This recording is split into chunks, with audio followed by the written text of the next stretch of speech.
एक गांव में एक किसान रहा करता था जिसका नाम था हरिया। हर हट हट, ले खा ले, दिन भर तो तुझे खेतों में ही काम करना होता है। हरिया की पत्नी लाली और उसके दो छोटे छोटे बच्चे थे, गुड्डू और मुनमुन।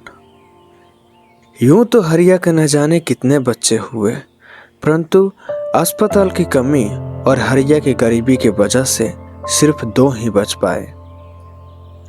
हरिया एक किसान था तो उसकी पूरी अर्थव्यवस्था खेती पर ही निर्भर थी और पूरे गांव के किसानों की अर्थव्यवस्था साहूकार सेठ पर निर्भर था। हरिया का उम्र अभी 45 वर्ष का था, परंतु गरीबी के मार ने उसे 80 वर्ष से कम नहीं छोड़ा था। फिर भी वह हर रोज अपने छोटे से जमीन पे खेती करने जाता था और शाम तक दोनों बैलों को घर ले आता था। यह बैल भी उसके अपने नहीं थे, वह 1 पैसे के रोज के किराए पर साहूकार से लिया था। एक समय की बात है जब गांव में पिछले 3 वर्षों से बारिश नहीं हुई थी।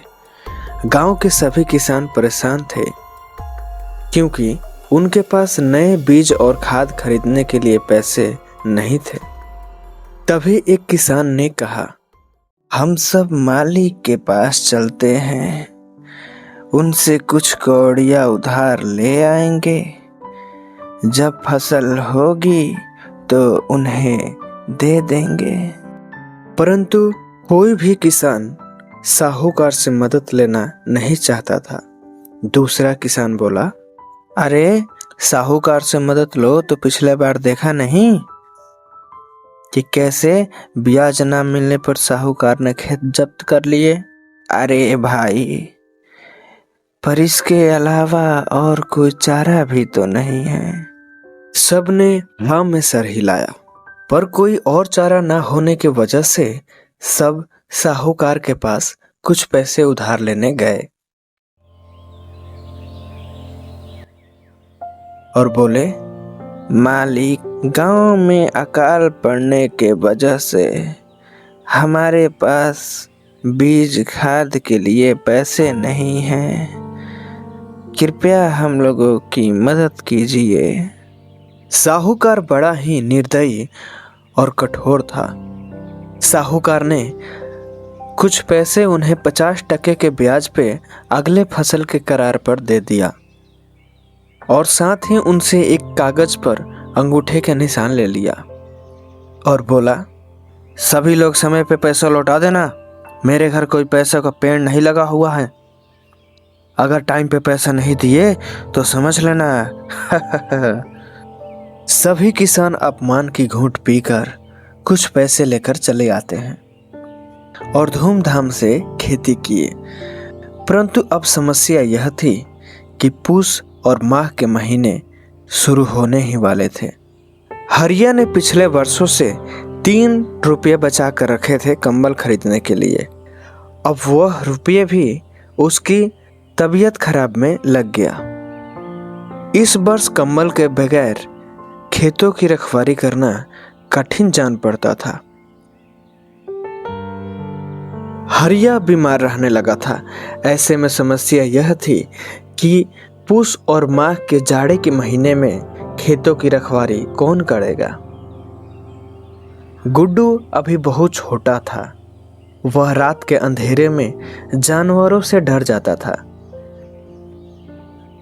हरिया अपनी बीमारी के हालत में ही कटे फटे कंबल लेकर खेतों की रखवाली करने जाता था। कई दिनों के बाद हरिया बहुत ज्यादा ही बीमार पड़ गया। अब खेतों में जाना बड़ा कठिन जान पड़ता था। तब गुड्डू ने कहा, माँ, पापा, आज से मैं भी खेतों में जाऊंगा रखवाली करने। नहीं नहीं नहीं, मैं अपने एकलौते चिराग को इतनी ठंड में कैसे लेके जाऊंगा। ले जाओ, जाएगा नहीं तो सीखेगा कैसे। गुड्डू और लाली के बार बार कहने पे हरिया गुड्डू को खेत ले गया।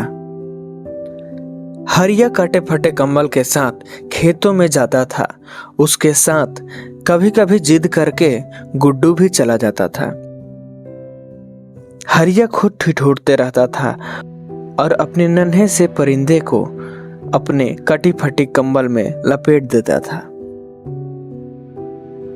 कुछ दिनों के बाद जब हरिया बहुत ज्यादा बीमार पड़ गया, तब गुड्डू अकेले ही जाने की जिद करने लगा। पहला रात बहुत ही ठंड पड़ा। गुड्डू पूरी रात कांपता रहा। जाड़ा दिन प्रतिदिन बढ़ते जा रहा था। इधर हरिया की तबीयत भी दिन प्रतिदिन खराब होती जा रही थी और फसल भी ठंड के पाले के चपेट में आ गया था।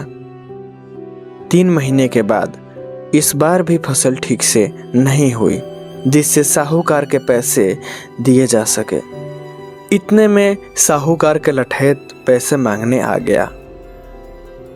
लहना, हरिया, ओ हरिया, ला पैसे दे, नहीं तो चल मालिक के पास, मालिक तुझे बुला रहे हैं।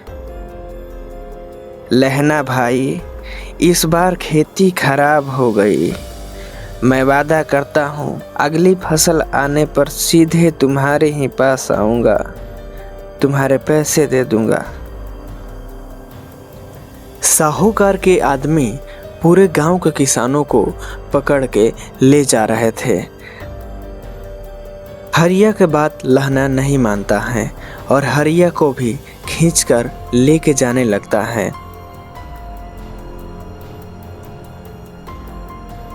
तभी गुड्डू और लाली भी वहां आ जाते हैं। गुड्डू बोला, छोड़ दो मेरे पापा को, मैं वादा करता हूँ मैं तुम्हारा पैसा चुका दूंगा। छोड़ दो।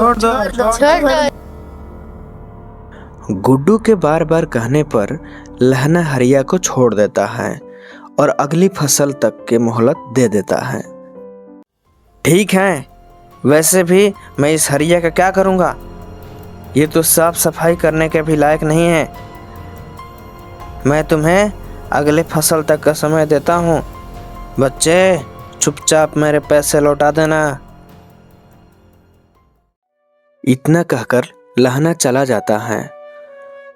अब पूरे गांव की उम्मीद की किरण गुड्डू पर ही जाकर खत्म हो रही थी। गुड्डू एक होनहार बच्चा था। वह अपना दिमाग लगाता है और रात दिन मेहनत करके एक पंपी सेट तैयार करता है, जिससे पास के कुएं से पानी आ सके। जब गांव के सभी किसानों को यह पता चलता है और जब सबके सामने यह मशीन चलती है, तो सभी किसान खुश हो जाते हैं। गांव के सभी किसान गुड्डू और हरिया को अपने कंधे पे उठाकर शाबाशियां देने लगते हैं। उस पंपी सेट के मदद से इस बार काफी अच्छी फसल हुई और सभी गांव के किसान साहूकार को पैसे दे करके रिंग से मुक्त हो गए। इस तरह गुड्डू के चालाकी ने पूरे गांव को बचा लिया।